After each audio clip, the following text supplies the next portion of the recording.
امکی قرغیز با نام قمچی بیگ همه ما رو کشت، همه ما رو کشت. به پدرم سلام گویید. او وعده داد که برای خرگوشم دوچرخه و خانه می خرد. حالا او و عمکم تنهایند. آنها بی ما دشواری می کشند. بیبیم، خالم، مادرم و خواهرم با من هستند. اجازه دهید به شما بگویم که این همه چگونه روی داد. اول قرغیزها به خانه ما تیرخواری کردند. من و خواهرم زخمی شدیم. همه همسایه ها به بیبی و مادرم، خاله‌ام یاری رسانیدند و ماشین یاری تعجیلی یافتند.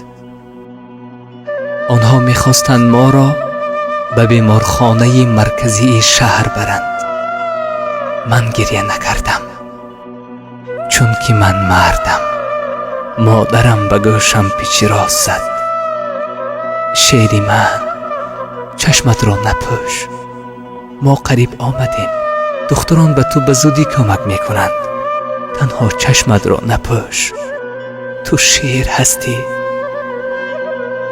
اشکهای او به روی من روان شدند. من گریه نکردم. باز به مادرم تبسم کردم و از او پرسیدم خواهرم چگونه است؟ ولی ما به آنجا نرسیدیم. امکی قرغیز با نام قمچی بیگ همه ما را کشت.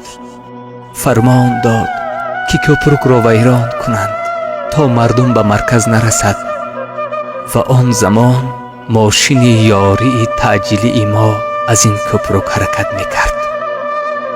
ما همه از دست او مردیم. به خدا شکایت میکنم از کاری شما، از رفتاری شما. قمچی بیگ حتی دادر و خواهرم را برای زندگی کردن نماند. ما را امان نداد. مردم در حق ما دعا کنید. همه ما شهید شدیم. همه میگویند که فرزندان فرشته اند.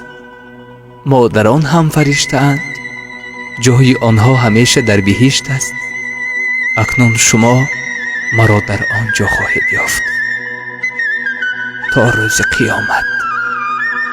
الوداع، الوداع. رفتم من از بری تو، دیدار در قیامت، دیدار در قیامت. رفتم من از سری توی، دیدار در قیامت، دیدار در